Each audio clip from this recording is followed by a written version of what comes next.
मेरे पास कई नौजवान आते हैं, मुस्लिम नौजवान, और वो पूछते हैं कि इस्लाम में ये क्यों आया कि हम नॉन मुस्लिम्स से लड़ें। सबसे पहले तो पर्शियन और बाइजेंटाइन एम्पायर की रियलिटी क्या थी।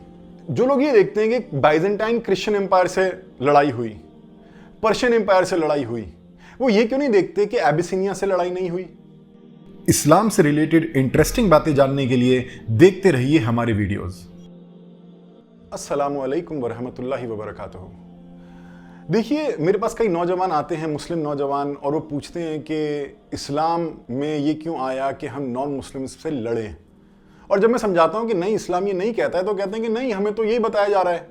हाँ, इस्लाम के मुखालिफ जो चाहते हैं वो मुर्तद हो जाएं, इस्लाम छोड़ दें, वो हमें यही बताते हैं कि नहीं जी, तुम्हारे दीन में तो लड़ना है, और देखो तुम्हारे पैगंबर के जाते ही कैसे जंगें करी, बाइजेंटाइन एम्पायर से, क्रिश्चियन से और पर्शियन से, फायर वर्शिपर से कैसे जंगें करी।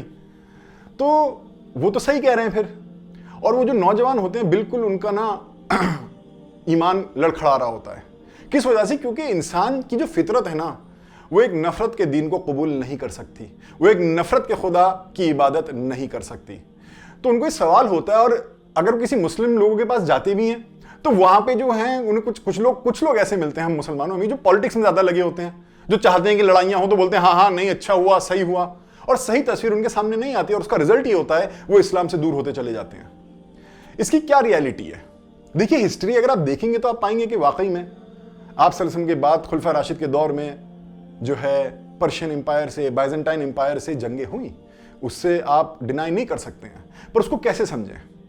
जो हमारे ही मुसलमानों में थोड़ा एक्सट्रीमिस्ट तबका है, वो कहता है नहीं नहीं, वो तो जंगें हुई और हमें भी करना है, लड़ते ही चले जाना है, यही इस्लाम है। और जो इस्लाम के मुखालिफ हैं, इस्लाम के क्रिटिक्स हैं, वो भी यही पॉइंट आउट करते हैं कि देखो इस्लाम तो यही है, इस्लाम में तो बस नफरत है, लड़ना है, मारना है, तुम रह नहीं सकते नॉन मुस्लिम के साथ। वो भी इसी चीज को पॉइंट आउट करते हैं। इसकी रियलिटी क्या है? नौजवान कंफ्यूज हो रहे हैं, मुसलमान कंफ्यूज हो रहे हैं कि इस्लाम एक्चुअली किस चीज का दीन है।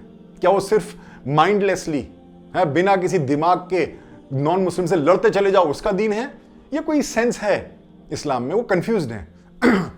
देखिए, सबसे पहले तो पर्शियन और बाइजेंटाइन एम्पायर की रियलिटी क्या थी। देखिए, पर्शियन और बाइजेंटाइन एम्पायर की रियलिटी ये थी कि किंग का रिलीजन चलता था। किंग का, आप किंग के रिलीजन से ना हटके नहीं हो सकते थे। जैसे हिराक्लियस था बाइजेंटाइन एम्पायर का, हिस्ट्री में आता है। मैं तो एक ही चीज कोट कर रहा हूं आपको, एक एग्जांपल दे रहा हूं।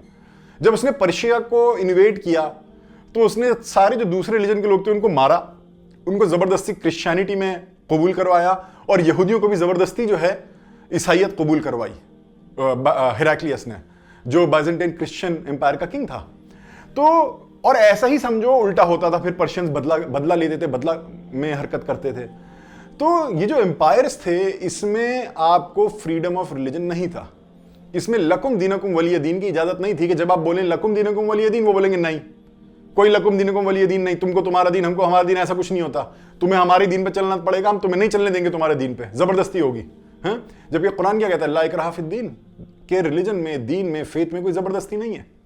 बहरहाल, तो इस्लाम ये कहता है कि अगर कोई नहीं मानता तो लेट्स अग्री टू डिसअग्री, लकुम दीनकुम वलिय दीन, तुम्हें तुम्हारा दीन, हमें हमारा दीन। हाँ, ये मक्के दौर में आई थी ये आयत जो थी, पर ये आगे तक ही समझो लगी रही। इसका सबूत क्या है कि जो लोग ये देखते हैं कि बाइजेंटाइन क्रिश्चियन एम्पायर से लड़ाई हुई, पर्शियन एम्पायर से लड़ाई हुई, वो ये क्यों नहीं देखते कि एबिसिनिया से लड़ाई नहीं हुई।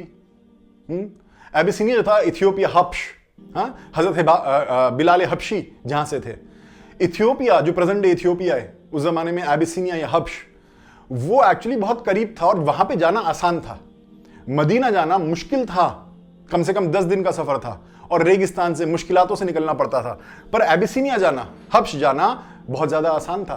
तभी पहली हिजरत भी एबिसिनिया हुई थी, और आप सल्लल्लाहु अलैहि वसल्लम ने ये कहा था, एबिसिनिया जाओ, वहां एक जस्ट बादशाह, जस्ट लोग हैं, वो तुम्हारे साथ जबरदस्ती नहीं करेंगे। वो इस एटीट्यूड के वाले हैं। किस एटीट्यूड वाले हैं? लकुम दीनकुम वलिय दीन। यही वो एटीट्यूड है कि आप सल्लल्लाहु अलैहि वसल्लम ने एक्चुअली सहाबियों को यही कहा था कि तुम हब्श जाओगे, वहां पे जो लोग हैं वो लकुम दीनकुम वलिय दीन के प्रिंसिपल को एक्सेप्ट करते हैं और तुमसे तुम्हारे दीन को लेकर जबरदस्ती नहीं करेंगे। तो एबिसिनिया जब गए सहाबी, वहां पे रहे भी और उनको पनाह भी मिली। तो एबिसिनिया पे कभी हमला नहीं हुआ। हमले या लड़ाइयां जो है एबिसिनिया से ना सल्लल्लाहु अलैहि वसल्लम ने करी, ना खुलफा राशिद दौर में हुई। बल्कि अगर आप देखें तो एक प्रॉपर जंग, कॉन्क्वेस्ट 16th सेंचुरी में जो है एक बादशाह जो मुसलमान था, एक कॉन्करर जो मुसलमान था, उसने करी। तो जो है खुलफा राशिद या सल्लल्लाहु अलैहि वसल्लम ने नहीं करी। 16th सेंचुरी में आपको जाके मिलता है। हाँ, थोड़ा बहुत कभी कभी सी पे, कुछ शिप्स पे, ट्रेड को लेके सी लेवल पे थोड़ा बहुत झड़प जरूर ही समझो, बॉर्डर स्कर्मिश, पर कभी भी कॉन्क्वेस्ट एबिसिनिया की नहीं हुई, और उसके भी रीजंस थे, हिस्ट्री में आप देख सकते हैं। बहरहाल जो बाइजेंटाइन और पर्शियन एम्पायर था वो एबिसिनिया की तरह नहीं था। एबिसिनियन भी, हब्श भी क्या, एक क्रिश्चियन किंगडम। बाइजेंटाइन क्या है, वो भी क्रिश्चियन किंगडम। बाइजेंटाइन से लड़ाई हो गई, उसकी कॉन्क्वेस्ट हो गई, पर एबिसिनिया जो बिल्कुल बगल में था, जहां जाना आसान था, उससे लड़ाई नहीं हुई, उस पर हमले नहीं हुए। देखिए वजह यही थी कि इस्लाम ने वहां पे जो है लड़ाई करी जहां पे मुसलमानों को परसिक्यूट किया गया कि तुमको तुम्हारे दीन पर नहीं चलने देंगे, तुमको ला इलाहा इल्लल्लाह नहीं कहने देंगे, मोहम्मद रसूलुल्लाह नहीं कहने देंगे तुमको। वहां पे जंगी हुई, वहां पे मुस्लिम्स कंप्लेन करते थे मुस्लिम खलीफाओं को कि देखो यहाँ तो हम ला इलाहा इल्लल्लाह मोहम्मद रसूलुल्लाह कहते हैं और वे मारने पे आ जाते हैं, हमको जुल्म करने पे आ जाते हैं। तो वहां पे जो है जंगें हुई जहां पे इसकी इजाजत थी, ला इलाहा इल्लल्लाह मोहम्मद रसूलुल्लाह, जैसे एबिसिनिया, वहां पे कोई जंग नहीं हुई। देखिए ये बात जो है, अगर पर्शियन एम्पायर भी लें तो वहां पे भी हमें जो है हजरत खालिद बिन वलीद रज़ियल्लाहु ताला अन्हु का एक खत मैंने पढ़ा है, आता है किताबों में, कि हॉर्मुज की जंग में उन्होंने खत लिखा हॉर्मुज को। उन्होंने कहा कि हम तुमसे लड़ना नहीं चाहते, अब 3 बातें हैं जो हो सकती हैं, जंगे फौजें आमने सामने हैं हॉर्मुज की जंग में। हजरत खालिद बिन वलीद रज़ियल्लाहु ताला अन्हु खत लिख रहे हैं हॉर्मुज को, जो जनरल है पर्शियन एम्पायर आर्मी का, कि अब 3 चीजें हो सकती हैं कि या तो तुम मुसलमान हो जाओ, हम भाई भाई लड़ना क्या, या हमको हमारे दीन पर चलने दो, हमको हमारा दीन प्रैक्टिस करने दो, हमको हमारे दीन की बात करने दो। इसमें ये नहीं है, सेकंड पॉइंट क्या है कि जरूरी नहीं कि तुम कबूल करो, बट हमें प्रैक्टिस करने दो। और तीसरा अगर चुनते हो तो ये जान लो मेरे पीछे जो खड़े हैं वो मौत से ऐसी मोहब्बत करते हैं जैसे तुम जिंदगी से। तो हरमुज ने ये बात नहीं मानी, मान लेता सेकंड पॉइंट कि ठीक है जी हमें कोई प्रॉब्लम नहीं है, तुम अपने दीन पे चलो, तो जंग नहीं होती। जहां पे भी आपको इजाजत थी वहां पे जंगें नहीं हुई, जहां पे भी आपको इजाजत थी ला इलाहा इल्लल्लाह मोहम्मद रसूलुल्लाह कहने की, वहां पे जंगें नहीं हुई। ये मैं आपको अब कई प्रूफ दिखा चुका हूं। कई हदीसें भी आती हैं, सीरा अल हलाबिया जो है किताब, उसमें आता है कि एबिसिनियंस उनको रहने दो अगर वो तुमको रहने दें। अन्नसाई में हदीस आती है, अन्नसाई में, कि जो एबिसिनियंस जो हैं, हब्श के जो लोग हैं, उनको रहने दो अगर वो तुमको रहने दें। अबू दाऊद में हदीस आती है कि हब्श को रहने दो अगर वो तुमको रहने दें, और तुर्कों को रहने दो अगर वो तुमको रहने दें।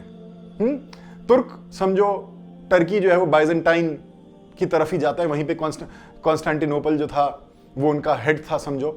तो आर्सन ने उनके लिए भी ये बात बोली थी, तुर्कों के लिए। तो उम्मीद है आपको ये बात समझ में आई होगी कि जो जंगें हुई वो ऐसे माइंडलेस नहीं था कि जहां पे भी नॉन मुस्लिम है उन पे चढ़ जाओ, ऐसा बिल्कुल भी नहीं था। जहां पे भी मुस्लिम्स को रिलीजन पे चलने की और प्रैक्टिस करने की इजाजत थी, वहां पे कभी भी मुस्लिम आर्मीज ने, जो मुस्लिम इस्लामिक आर्मीज थी, मुस्लिम आर्मीज नहीं बोलूंगा, इस्लामिक आर्मी और मुस्लिम आर्मी, मैं इसमें फर्क करूंगा, वहां पे कभी भी इस्लामिक आर्मी ने पैर नहीं रखा, जैसे एबिसिनिया। और जहां पे ये था कि हम तुम्हें चलने नहीं देंगे अपने में, ला इलाहा इल्लल्लाह मोहम्मद रसूलुल्लाह नहीं कहने देंगे, वहां पे जंग हुई क्योंकि वहां पे परसिक्यूशन था। उम्मीद है आपको ये बात समझ में आई होगी कि इस्लाम कोई माइंडलेस, सेंसलेस जंगों की बातें नहीं करता है। हाँ, जहां पे लोगों की फ्रीडम टू बिलीव कि क्या अपने जहन में रखना चाहते हैं बिलीव, उस पर जब अटैक हुआ और परसिक्यूट हुए तो वहां पे जो है उनके डिफेंस में जो है उस चीज को सही करने के लिए जो है वो जंगें लड़ी गई। उम्मीद है आपको ये बात समझ में आई होगी।